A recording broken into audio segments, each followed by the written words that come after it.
Salam sejahtera Malaysia, denyut nadi suara rakyat bergema di channel ini. Berita terkini, siapa sebenarnya yang membuncit dengan 277 bilion ringgit Malaysia? Siapa yang membuncit, yang makan duit 277 bilion wang yang sepatutnya negara Malaysia boleh dapat? Bayangkan 277 bilion ini kalau dipakai untuk pembangunan negara Malaysia, berapa sudah membangun negara Malaysia? Persoalannya, dalam tempo 5 tahun yang lalu, siapa yang berkuasa di Malaysia? Ada sesiapa yang boleh jawab? Siapa Perdana Menteri dia? Maksudnya kalau 5 tahun yang lalu, 2024, 2023, 2020, 22, 21, 20. Siapa Perdana Menteri waktu tu?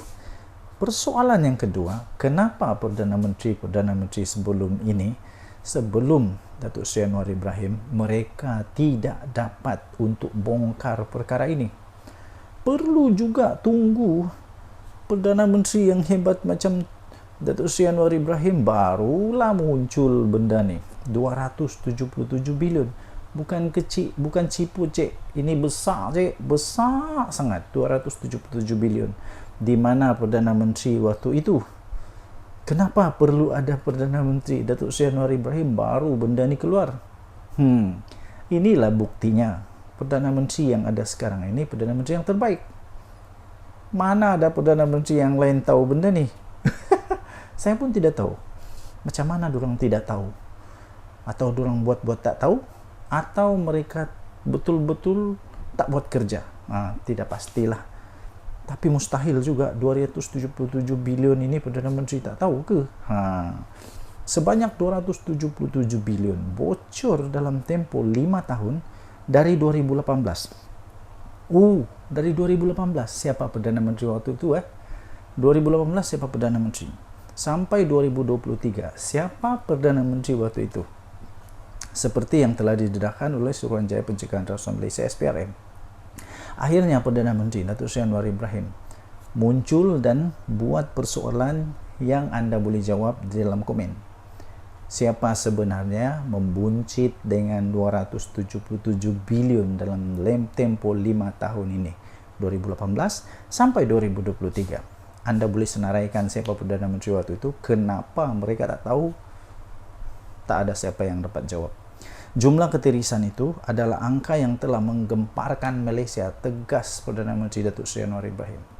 Datuk Seri Anwar Ibrahim berkata keadaan itu telah membuktikan bahawa gejala rasuah ini telah membengkak dengan teruk di negara ini. Sampailah ada nama Datuk Seri Anwar Ibrahim jadi Perdana Menteri, baru muncul benda ni. Hairan tak hairan, memang pelik bin ajaib. Menurutnya, jumlah sebesar itu sepatutnya dapat digunakan untuk tujuan yang lebih bermanfaat. Ini termasuklah untuk pembasmian kemiskinan, pembinaan infrastruktur seperti sekolah dan hospital, serta untuk membantu golongan yang memerlukan. Sehubungan daripada itu, Datuk Seri Anwar Ibrahim menyeru semua pihak, termasuklah rakyat, untuk berganding bahu bersama dengan agensi penguatkuasaan seperti SPRM untuk membentas gejala tersebut. Isu ini tidak boleh dipandang rendah, kata beliau. Saya setuju. Benda ni tidak boleh disembunyikan, tidak boleh dipandang rendah, kerana ini kalau tidak dihapus, tidak diubat, ini makin membengkak menjadi barah.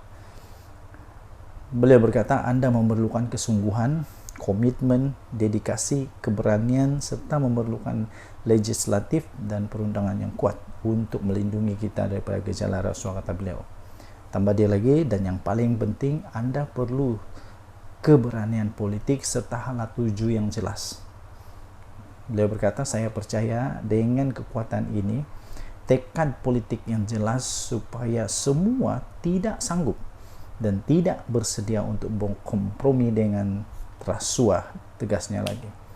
Datuk Seri Anwar Ibrahim berkata demikian ketika beliau berucap merasmikan Majlis Peluncuran Strategi Pemberantasan Rasuah Nasional NACS 2024-2028 di Putrajaya hari ini. Beliau yang juga adalah Menteri Kewangan berkata, NACS melibatkan pelbagai agensi dan jabatan penguatkuasaan dengan tetap diterajui oleh SPRM. Okey, so Anda boleh baca berita lengkap ini di harapandaily.com, 7 hari bulan Mei 2024. Tajuk dia, siapa sebenarnya membuncit dengan 277 bilion dalam tempoh 5 tahun ini. Sila tinggalkan komen Anda. Jangan lupa tekan butang subscribe, like dan share. Malaysia kita punya, cintai Malaysia kita, jaga kita. Kita jumpa lagi. Bye-bye.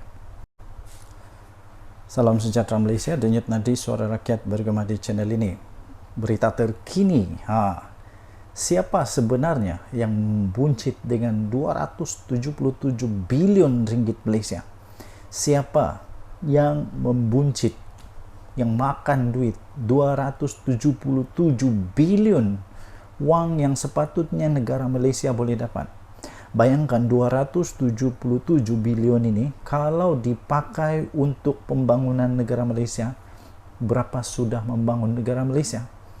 Persoalannya, dalam tempoh 5 tahun yang lalu, siapa yang berkuasa di Malaysia? Ada sesiapa yang boleh jawab? Siapa Perdana Menteri dia? Maksudnya kalau 5 tahun yang lalu, 2024, 2023, 2020, 22, 21, 20. Siapa Perdana Menteri waktu itu? Persoalan yang kedua, kenapa Perdana Menteri sebelum ini, sebelum Datuk Seri Anwar Ibrahim, mereka tidak dapat untuk bongkar perkara ini? Perlu juga tunggu Perdana Menteri yang hebat macam Datuk Seri Anwar Ibrahim barulah muncul benda ni. 277 bilion. Bukan kecil, bukan cipu cik. Ini besar cik, besar sangat. 277 bilion. Di mana Perdana Menteri waktu itu? Kenapa perlu ada Perdana Menteri? Datuk Seri Anwar Ibrahim baru benda ni keluar. Inilah buktinya. Perdana Menteri yang ada sekarang ini Perdana Menteri yang terbaik. Mana ada Perdana Menteri yang lain tahu benda ni? Saya pun tidak tahu. Macam mana dorang tidak tahu? Atau dorang buat-buat tak tahu? Atau mereka betul-betul tak buat kerja? Tidak pastilah. Tapi mustahil juga 277 bilion ini Perdana Menteri tak tahu ke? Sebanyak 277 bilion bocor dalam tempoh 5 tahun dari 2018. Dari 2018 siapa Perdana Menteri waktu itu 2018 siapa Perdana Menteri? Sampai 2023 siapa Perdana Menteri waktu itu? Seperti yang telah didedahkan oleh Suruhanjaya Pencegahan Rasuah Malaysia SPRM. Akhirnya Perdana Menteri Datuk Seri Anwar Ibrahim muncul dan buat persoalan yang Anda boleh jawab di dalam komen. Siapa sebenarnya membuncit dengan 277 bilion dalam tempoh 5 tahun ini, 2018 sampai 2023? Anda boleh senaraikan siapa Perdana Menteri waktu itu? Kenapa mereka tak tahu? Tak ada siapa yang dapat jawab. Jumlah ketirisan itu adalah angka yang telah menggemparkan Malaysia, tegas Perdana Menteri Datuk Seri Anwar Ibrahim. Datuk Seri Anwar Ibrahim berkata keadaan itu telah membuktikan bahawa gejala rasuah ini telah membengkak dengan teruk di negara ini. Sampailah ada nama Datuk Seri Anwar Ibrahim jadi Perdana Menteri, baru muncul benda ni. Hairan tak hairan, memang pelik bin ajaib. Menurutnya, jumlah sebesar itu sepatutnya dapat digunakan untuk tujuan yang lebih bermanfaat. Ini termasuklah untuk pembasmian kemiskinan, pembinaan infrastruktur seperti sekolah dan hospital, serta untuk membantu golongan yang memerlukan. Sehubungan daripada itu, Datuk Seri Anwar Ibrahim menyeru semua pihak, termasuklah rakyat, untuk berganding bahu bersama dengan agensi penguatkuasaan seperti SPRM untuk membentas gejala tersebut. Isu ini tidak boleh dipandang rendah, kata beliau. Saya setuju. Benda ni tidak boleh disembunyikan, tidak boleh dipandang rendah, kerana ini kalau tidak dihapus, tidak diubat, ini makin membengkak menjadi barah.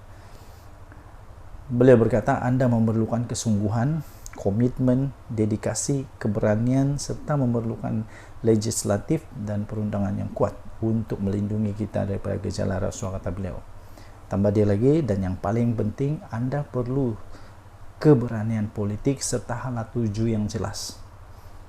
Beliau berkata, saya percaya dengan kekuatan ini, tekad politik yang jelas supaya semua tidak sanggup dan tidak bersedia untuk berkompromi dengan rasuah tegasnya lagi. Datuk Seri Anwar Ibrahim berkata demikian ketika beliau berucap merasmikan Majlis Peluncuran Strategi Pemberantasan Rasuah Nasional NACS 2024-2028 di Putrajaya hari ini. Beliau yang juga adalah Menteri Keuangan berkata, NACS melibatkan pelbagai agensi dan jabatan penguatkuasaan dengan tetap diterajui oleh SPRM. Okey, so anda boleh baca berita lengkap ini di harapandaily.com 7 hari bulan Mei 2024. Tajuk dia, siapa sebenarnya membuncit dengan 277 bilion dalam tempoh 5 tahun ini. Sila tinggalkan komen anda. Jangan lupa tekan butang subscribe, like dan share. Malaysia kita punya, cintai Malaysia. Kita jaga kita. Kita jumpa lagi. Bye-bye.